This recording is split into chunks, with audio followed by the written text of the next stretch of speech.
Okay, hi guys, it's a quick video just to show you the different ways that I trade in FIFA 13 and how I've made my money so far, and what tactics I've used that have been successful for me. One of the first tactics is to think like you're buying your own team. By that I mean, if you see a player that's got a really good rating, but he's from a really odd country that someone wouldn't normally make a team out of.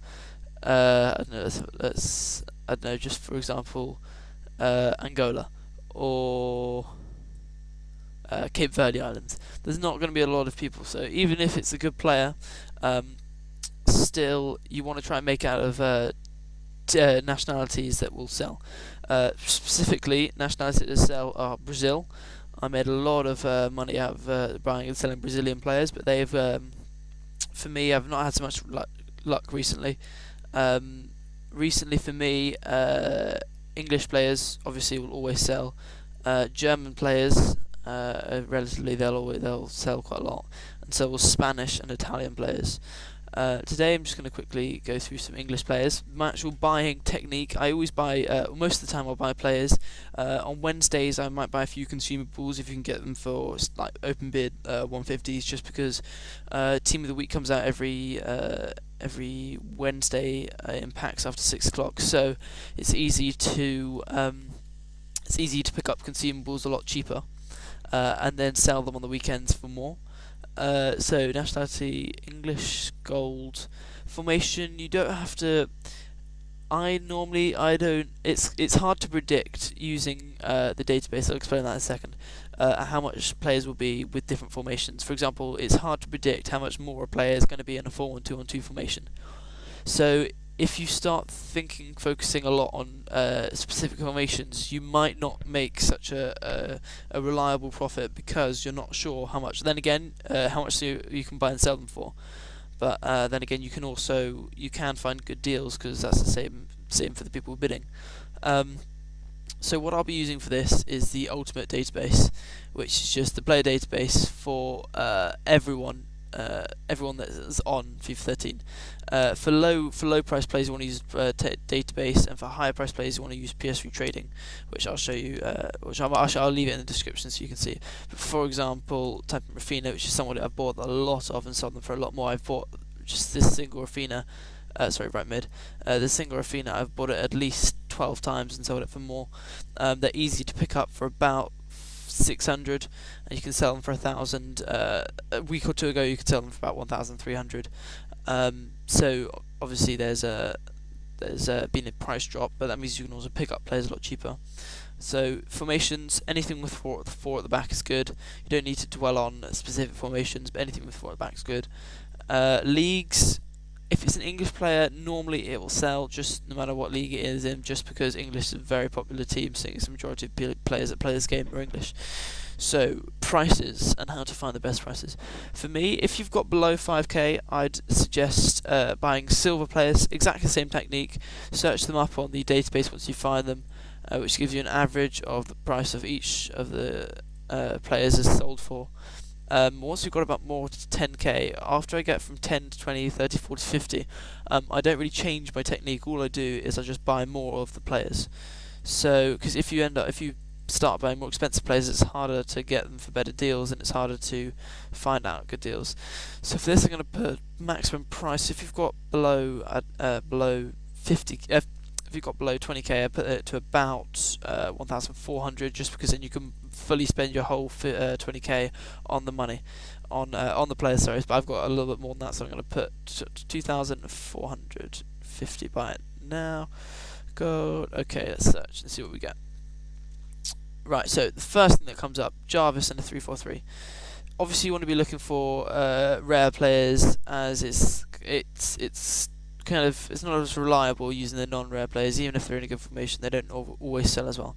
So let's just have a look. So Jarvis, Cahill, Smalling. Smalling used to, he's in a decent formation. Smalling, I'm not sure how much he goes for now. He used to go for about 3,000, but I think he's gone down for about 2,500. I'll check. So Smalling, so you just go up to your database, type that in, and he's the only one here, and he goes for 2,467. So yeah. So when bidding, that was actually right timing. I always bid at about 20 seconds, and I'll bid to a price that I've decided. So he is worth 2,400, sorry. So I'll go up to 2,000. 2,000, maybe 2,000. Actually, no, I'll leave it at 2,000. And when you bid, you have to set yourself one of these targets, because if you so I've lost him here. You'll always end up. Otherwise, you'll always end up getting into, and you have to be the type of person that, or you have to be able to lose bid wars. I know a lot of people hate losing bid wars, and they'll pay more for a player that doesn't necessarily has another one. Doesn't necessarily is not worth that much, but you'll just pay more just because you don't want to lose bid wars. But with these, you have to stick to a price that you decide. So Johnson, let's have a look. Go over to Johnson. Here's a right mid 80. Oh, that's the top one. So he's worth 5,500, and he is going for 3,200. So when I bid for normally, if this is bid again, which it pretty much is almost guaranteed to, yeah, I will put it up to about 4,000 just to see if we can scare off a few of the people who don't have. I'm still making a 1,000 profit. No, he's not on. No. Well, just so you can see, but it's hard to make a video on something like this just because this requires a lot of patience and a lot of time. And if I show my watch list, you'll see these ones I made from a previous video that didn't work. You'll see that no, I got Johnson for 4,300. All right. So yeah, so I've gone for 4,300. He's worth 5,000. 5,500. So that's, I didn't realise that. All right. So there you go. That's a good example of easy profits. I didn't expect to win him there. So he's worth 5,500. So I'll put his starting price at 5,400. Buy it now, 5,500. So that's an easy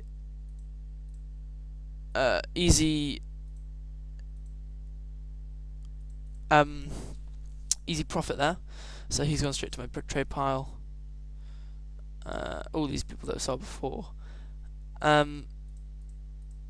And yeah, so that's one of the tactics, just the 400, 2,000 tactic. Any of these players, German players, all the same. Search for them, find some. So, S-Fine, SVN, I never know. SVN, S-Fine. I think S-Fine goes for 1,600. He's going for 1,600. So that person obviously checked the database. Right, let's have a look. Some more players. So each of them, if you each of them, just search them up on the database, and you'll see. And if I can't show you now because I've just literally just started trading for tonight. But normally, if you look here, my outbidded. If you look how many of these you win, it's barely any. You will bet on a lot of them, but there's no. It's one of those things you just have to keep on doing it, So there's no way that you'll be able to win every single bet, and if you are doing that, then you're probably bidding too much. But it's every now and again, and even doing it like that, you'll still get a lot of sales just because you find a lot of players. What am I doing with Spain? Spain is another type of another nationality that will sell well. So here, Diego Capel.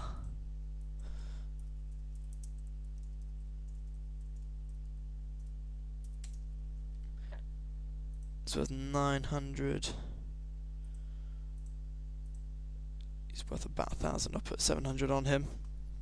Just small, easy profits that you can get back. Aduris.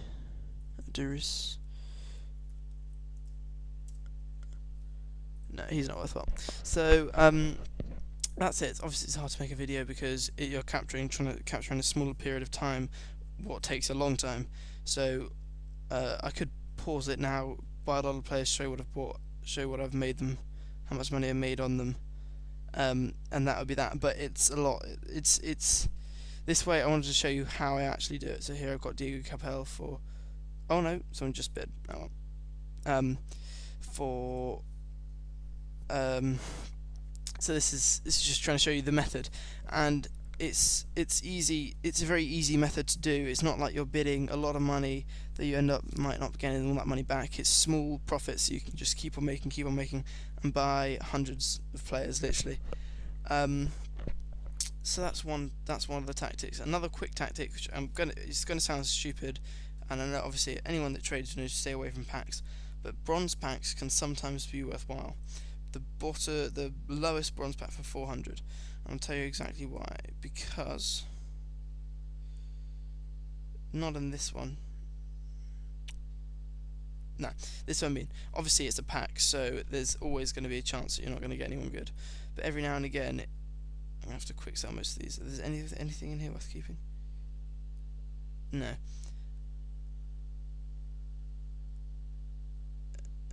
No. Quick sell. That one obviously not.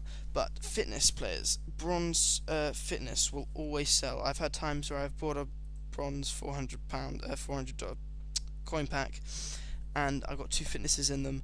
And by the time I finished going through the pack and listing them, both my fitnesses have already sold. I mean, they will always sell. These are players that I've got in bronze packs. This guy was 800. He went for 800. This guy 200. Things like that. Just small profits. These are all ones as well. Small profits that you get. I mean, and there's no reason why you can't. Like my friend got Wellington Silva in a bronze pack like this, who's worth about at the time he was worth about 16,000. So there's no way that you can kind of rule out and think about getting a bad pack every time. But yeah, that's pretty much what I'm doing at the moment. In terms of, at the moment I stay away from bidding for big players. The only one I was bidding for earlier, which was Gomez, but that's because he was going for a lot less, but he's going to go for a lot more now. Stay away from the stick to a 4 at the back formation if you can. Leagues, if you're not going for specific nationalities, which I would recommend, leagues you can also do Barclays Premier League, Bundesliga, Liga BBVA, Liga de Brazil, League 1, League 2, and N-Power Champ, and some Serie A as well. Sorry, are all leagues that people make teams out of. The easiest way to think about trading is, if you're going to buy a player, would you buy them yourself? That's the way you need to think about it, because the person may have great stats, and you look on the database, and he's only worth 100 coins or whatever, just because they're so little. They have no value for team building. So yeah, just check the database. This is the biggest thing you can do, because you can think you're getting a great deal, and it also tells you how much you should spend and how much to put that up for. So yeah, that's pretty much it for today. I'll be keeping you posted in the description of which teams are selling well, which nationalities, which leagues. Sorry, that's why I said that. And also, could you guys just leave me a comment of how you're